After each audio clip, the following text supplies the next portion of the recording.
Boa noite, queridos. Mais uma vez queremos dar as boas-vindas a todos vocês que nos acompanham pela internet, através da página da Primeira Igreja Presbiteriana de Tampa Bay, que é um campo missionário da Igreja Presbiteriana Jardim das Oliveiras, do Presbitério de Magé, no Rio de Janeiro. A Igreja Presbiteriana de Tampa Bay, ela iniciou os seus trabalhos no dia 1º de fevereiro do ano de 2014, fruto de uma visão missionária apoiada pela Igreja Presbiteriana Jardim das Oliveiras, hoje pastoreada pelo reverendo José Cláudio de Freitas. Nós queremos agradecer a Deus pela visão da igreja, do seu conselho e tudo aquilo que tem movido para nos apoiar durante esse trabalho aqui. Pedimos aos queridos que continuem em oração em nosso favor, para que nós possamos não apenas manter o trabalho, como também alcançar mais e mais pessoas.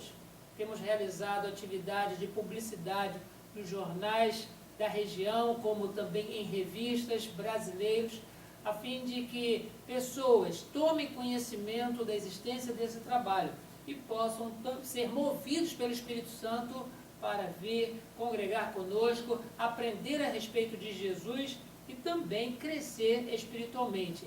É essa a nosso objetivo, convidar pessoas para adorar e crescer conosco. Nós estamos hoje convidando a todos para abrir as suas Bíblias e meditarmos na Palavra de Deus, num texto da Epístola do Apóstolo Paulo à Igreja de Éfeso, Epístola aos Efésios, no capítulo 1, estaremos lendo do verso 3 ao verso 6. São pequenos versos, mas que trazem para nós profundas lições para a nossa vida. E o registro do apóstolo Paulo nos dá a seguinte informação: sobre as bênçãos de Deus em Cristo, o autor da nossa redenção. Verso 3. Bendito o Deus e Pai de nosso Senhor Jesus Cristo, que nos tem abençoado com toda sorte de bênção espiritual nas regiões celestiais em Cristo. Assim como nos escolheu nele, antes da fundação do mundo, para sermos santos e irrepreensíveis diante dele. E em amor nos predestinou para ele, para a adoção de filhos, por meio de Jesus Cristo, segundo o beneplácito da sua vontade, para louvor da glória da sua graça, que ele nos concedeu gratuitamente no amado. Queridos, é com muita satisfação que eu releio esse texto.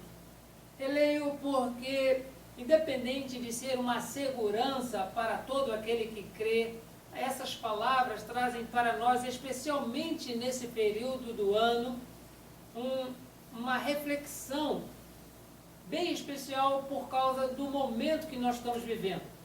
É um ano de eleições e nós estamos no mês de setembro, já chegando próximo ao período de comparecermos diante das urnas para ali exercermos o nosso direito de votar e manifestar o nosso interesse de mudar a história do país através do voto, ou permanecer do jeito que está também através do nosso voto.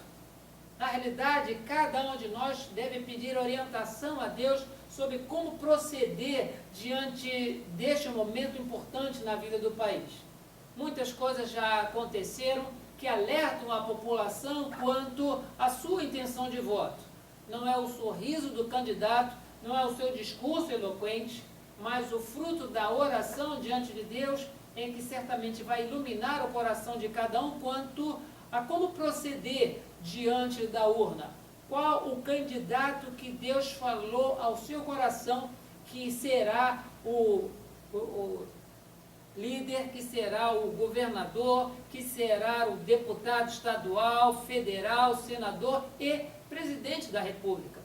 Não cabe a igreja alguma fazer campanha e indicar nomes, mas é prerrogativa da igreja instruir a todas as pessoas quanto à seriedade do momento e a busca na presença de Deus, da sabedoria e do discernimento para saber o que fazer. Mas, queridos, esse texto, ele não fala de eleição política.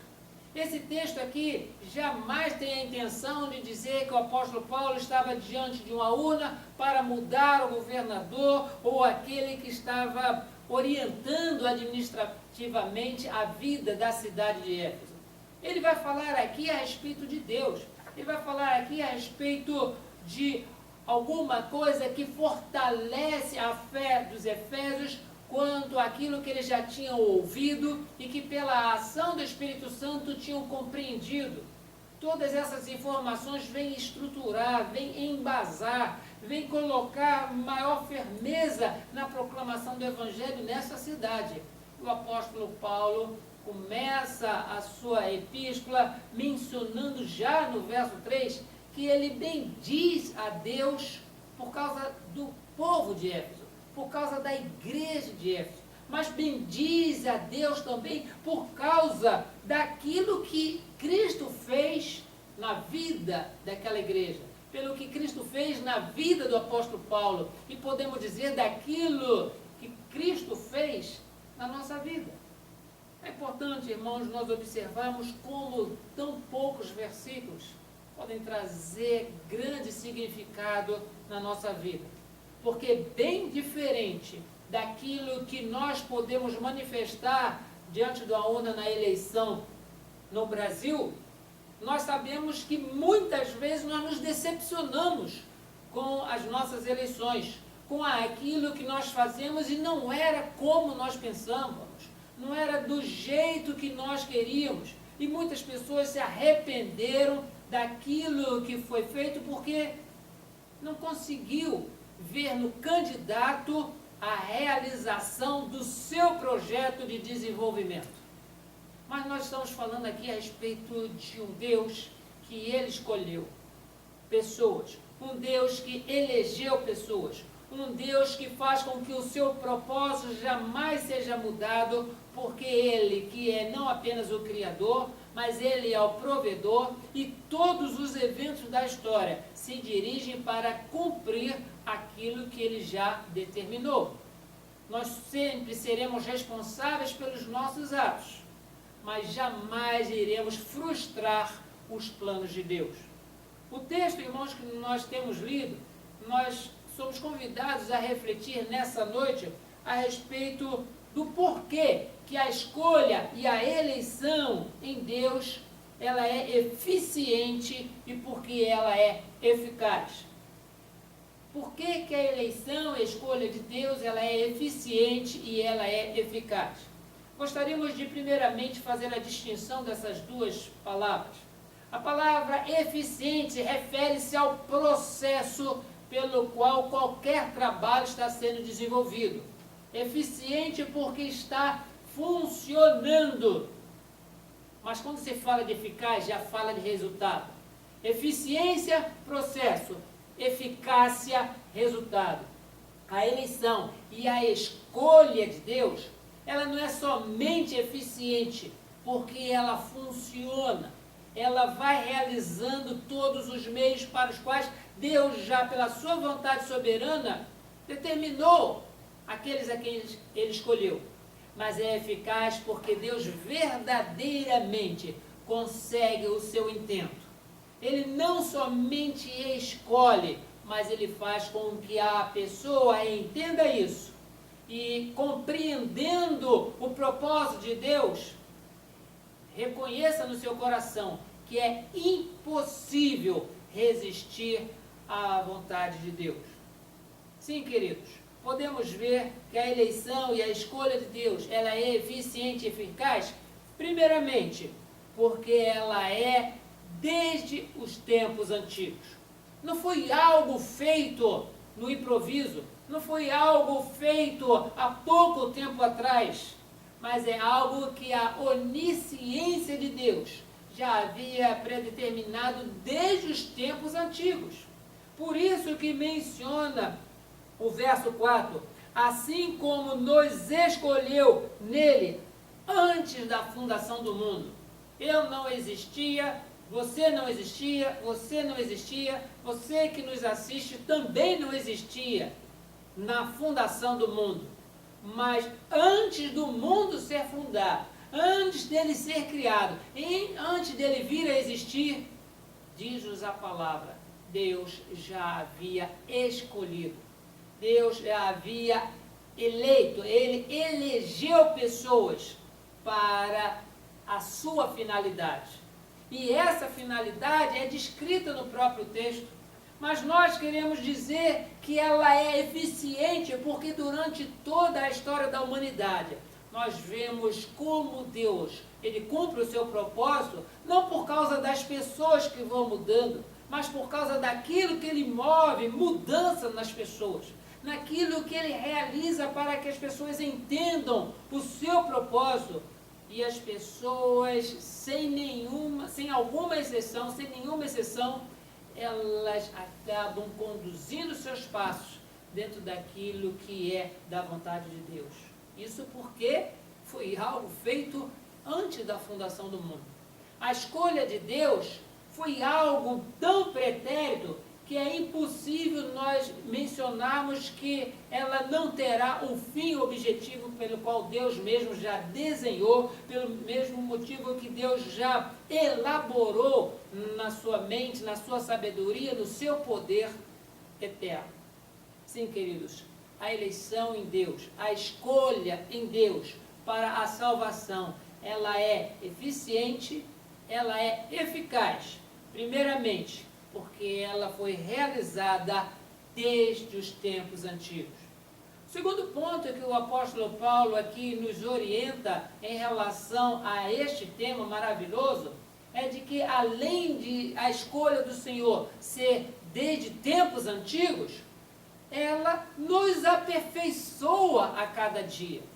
Entendemos, irmãos, que a nossa eleição não foi apenas para que Deus se alegrasse, mas diz-nos o texto do verso 4 que ele nos escolheu antes da fundação do mundo para sermos santos e irrepreensíveis perante ele. Sim, queridos, é eficiente porque a cada dia o salvo em Jesus Cristo, ele tira cada vez mais aquele gosto que o ser humano natural tem de pecar e desobedecer a Deus. A Bíblia nos diz que somente o salvo, ele tem um arrependimento dos seus atos maus que desagradam a Deus. Somente o salvo, ele entende o quanto que ele se distancia do Senhor quando comete algum tipo de pecado. O ser humano natural, ele não tem esta mudança na sua vida. Ele não quer ser irrepreensível. Ele não quer ser santo. Mas a escolha de Deus para a salvação dos seus eleitos, ela nos faz caminhar uma trilha de santificação. Ela nos faz caminhar uma trilha de irrepreensíveis. E nós, a cada passo que nós damos, nós vemos que isso funciona. Funciona porque nós já não éramos como éramos anteriormente. E na sequência do texto que nós lemos da Epístola aos Efésios, nós vemos como é que o apóstolo Paulo destaca na vida dos crentes de Éfeso, como é que eles eram no passado e como eles devem ser hoje. As coisas completamente mudam na vida do eleito. E nós entendemos que Deus é Ele que opera a cada dia isso na nossa vida. Não opera porque nós crescemos, porque nós nos formamos em um curso secular, porque nós mudamos de emprego, ou porque nós simplesmente nos casamos. Mas isso vai mudando pela ação de Deus na nossa vida. A mesma ação que mudou a vida do apóstolo Paulo, que antes, como um perseguidor da igreja, passou a ser perseguido por causa do amor dele pela igreja do Senhor Jesus Cristo, também da mesma forma o Espírito diariamente vai nos moldando, vai nos aperfeiçoando e cumprindo o propósito da eleição. Ela é antes da fundação do mundo, antes dos tempos antigos, para nós sermos santos e para sermos irrepreensíveis. Sim, queridos, nenhum de nós está mais perto do que nós pensaríamos de estar em relação à nossa santidade ou em relação ao nosso comportamento. mas experimentamos a cada dia como que nós temos melhorado. Seja pela necessidade da oração, seja pela fome da palavra de Deus, seja pelo prazer de estar em comunhão com os nossos queridos irmãos e irmãs nas igrejas onde nós congregamos. Sim, queridos, isso é para nós maravilhoso, saber o quanto que Deus vai mudando isso na nossa vida. O nosso linguajar já não é mais o mesmo, as nossas atitudes já não são mais as mesmas, e é muito gratificante aos nossos ouvidos quando nós escutamos: fulano, você é crente, não é? Porque a sua conduta mostra que você tem algo diferente. E nós reconheceremos. Isso ocorre, mas não porque nós queremos, mas é porque Deus, Ele nos escolheu antes da fundação do mundo para sermos santos e para sermos irrepreensíveis. Sim, queridos, a eleição ela é eficiente e eficaz em Deus, porque ela nos aperfeiçoa a cada dia. Em terceiro lugar, a bênção da eleição ou da escolha de Deus, ela não somente é eficiente e eficaz por causa de ser desde os tempos antigos, ou porque ela nos aperfeiçoa, mas também porque nos torna filhos de Deus. Leamos a sequência do texto, já no verso 5. E em amor nos escolheu para Ele, para a adoção de filhos.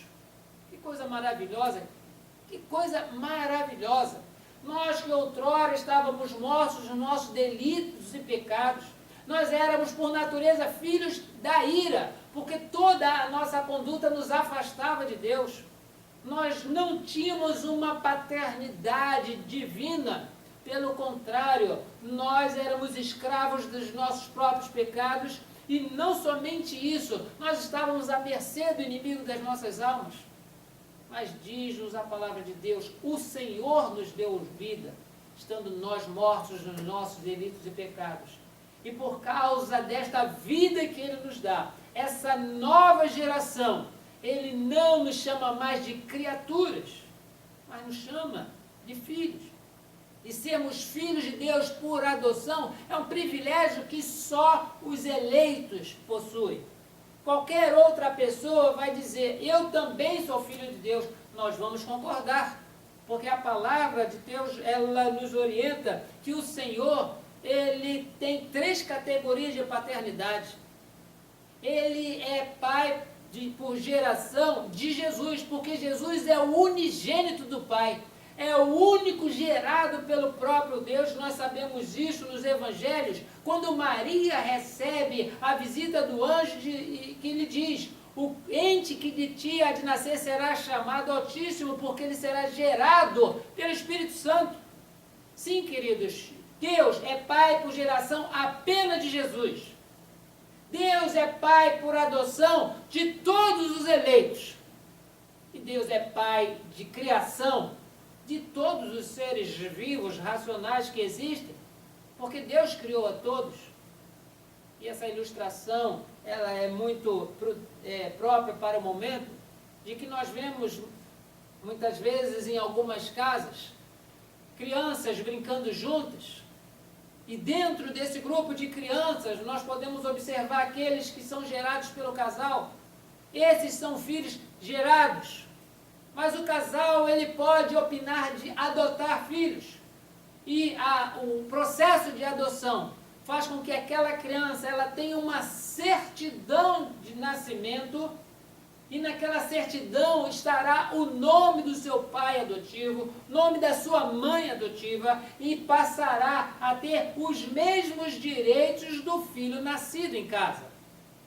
Quando houver partilha de herança, ele terá os mesmos direitos, porque ele tem um documento. Ele diz: eu sou filho adotado, eu sou filha adotada, eu tenho os mesmos direitos. É assim que o apóstolo Paulo refere-se a nós na Epístola aos Romanos, dizendo que se nós somos filhos, nós também somos co-herdeiros com Cristo. Mas aquele que é criado dentro de casa, junto com o filho gerado, junto com o filho adotivo, ele pode comer da mesma comida, pode assistir aos mesmos filmes, pode jogar os mesmos joguinhos, pode até dormir, às vezes, dentro da mesma casa, mas ele não tem direito a nada da herança quando da ausência dos pais. Somente o filho gerado, somente o filho adotado, mas aquele que foi criado junto, cresceu junto, ele tem somente a amizade e o privilégio de ter participado das mesmas benesses juntamente com os outros. Mas ele não tem direito. Sim, queridos, mas a eleição em Deus, a escolha em Deus, ela é eficiente e ela é eficaz, porque ela foi antes da fundação do mundo. Ela nos aperfeiçoa, nos tornando santos e irrepreensíveis, mas ela também nos dá uma outra alegria, dizendo que através dessa eleição, através dessa escolha, nós somos feitos filhos de Deus por adoção. Sim, queridos, mas a palavra ainda nos instrui que esta eleição, ela é eficiente e ela é eficaz, porque nós fomos predestinados em Cristo para a adoção de filhos por meio de Jesus, segundo a sua boa vontade. Sim, queridos, essa eleição ela é eficiente e eficaz porque não depende da nossa vontade, mas depende da vontade de Deus, e tudo aquilo que Deus tem na sua soberana vontade, Ele consegue realizar. Não existe nada que Deus não queira fazer que Ele não realize. Não há nada que Deus, dentro do seu plano eterno para o ser humano, deixe de ser cumprido. Não há nada. Exatamente quanto à eleição e quanto à escolha daqueles que haverão de habitar durante toda a eternidade na presença do Senhor. Sim, queridos, essa é uma eleição segundo a vontade de Deus. Não cabe a mim, não cabe a você, não cabe à igreja, não cabe a pastor, não cabe a profeta A, profeta B, não cabe a nenhuma liderança religiosa humana dizer quem será ou quem deixará de ser escolhido ou eleito. Isso é da plena vontade de Deus. É um atributo divino. Não fomos nós que escolhemos a Deus, mas Deus é que nos escolhe.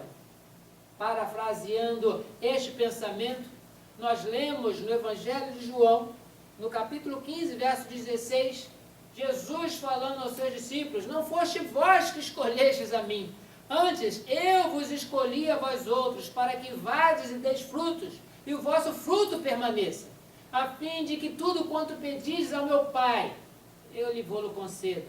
Sim, queridos, essa eleição não é da nossa vontade.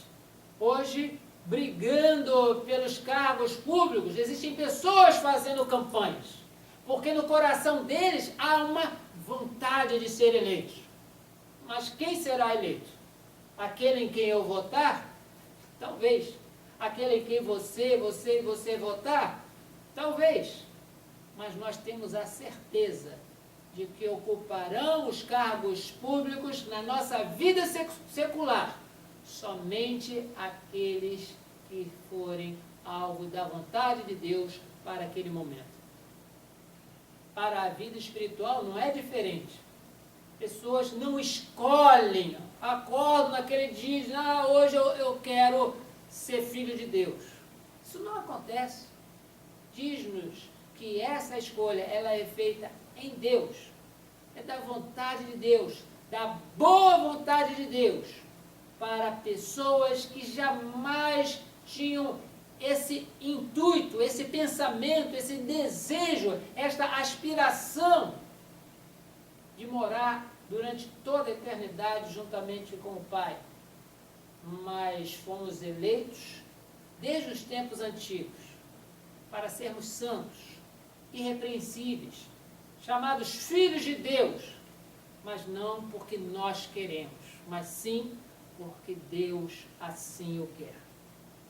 Ainda, queridos, não é somente segundo a vontade de Deus, mas também diz que essa escolha, não sendo por mérito nosso, porque nós sabemos o quão pecadores nós somos, E se não fosse Jesus que levasse o castigo que nos traz a paz, nós estaríamos para sempre apartados da presença do Senhor.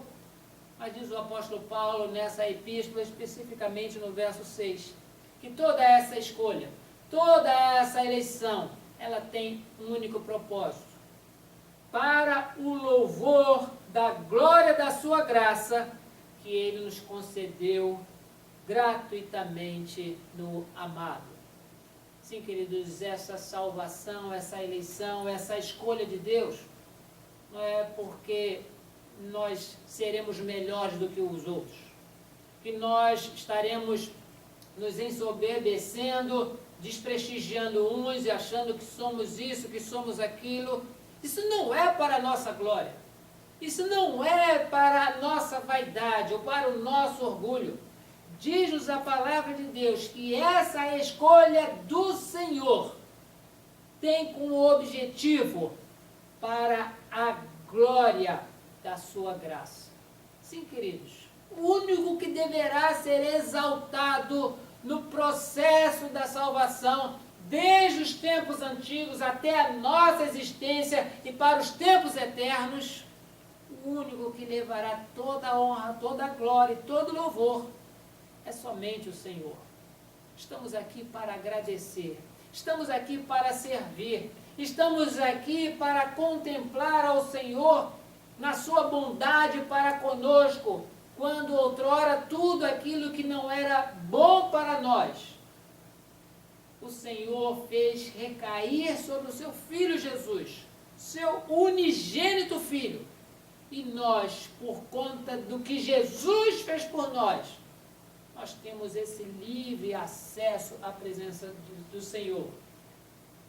É uma menção oportuna para o momento de que quando o Senhor Jesus Cristo, Ele morreu, quando entregou o seu Espírito, rendeu o seu Espírito dizendo, está consumado, a sua morte foi fora da cidade, foi fora da jurisdição dos muros de Jerusalém, mas o templo que estava dentro de Jerusalém foi testemunha dessa morte, quando o véu que separava o santo lugar do átrio, daquela visão direta do adorador para o lugar onde o sumo sacerdote somente podia entrar, aquele véu se rasgou de alto a baixo. Sim, queridos, esta contemplação que nós hoje podemos ter do Senhor, sem nenhum intermediário, sem ninguém, por favor, fala de mim para Deus, nós podemos falar diretamente com o Senhor, mas isso não é para nossa própria vaidade. Essa escolha, essa eleição, ela é eficaz, ela é eficiente, porque o objetivo final é para o louvor da glória da sua graça. Não é para nenhum grupo religioso, nenhuma denominação evangélica se sobressaltar ou se sobressair. Mas toda eleição, toda escolha, ela será feita visando o louvor da graça de Deus. Eu não sei em quem você votará para presidente, para senador, deputado federal, ou deputado estadual, ou governador. Eu não sei. E não precisa também me dizer, porque isso é uma coisa pessoal. E pode até ser que as pessoas a quem você vote não sejam eleitas. Mas a certeza é que a palavra de Deus nos dá, e eu queria compartilhar com você nesta noite, é aqueles a quem Deus elegeu, desde a fundação do mundo, para serem santos, irrepreensíveis, serem chamados filhos de Deus, que não nasceram segundo a vontade da carne. Esses habitarão para sempre com o Senhor, mas para o louvor da glória, da graça do Senhor. Sim, queridos, você ore a Deus pedindo orientação sobre o que fazer na eleição do primeiro turno, no segundo turno, se houver na sua cidade. Mas uma coisa jamais se esqueça: aqueles a quem Deus elegeu, eles serão alcançados pela sua graça e no tempo oportuno estarão experimentando essa visão maravilhosa do Senhor, tendo a sua vida transformada em santidade e sendo irrepreensíveis a cada dia, mostrando para o mundo a diferença que há entre aquele que confessa a Cristo como Senhor e aquele que o nega. E fazendo isso, nós estaremos também alcançando outras pessoas, porque somos somente instrumentos. Nós não salvamos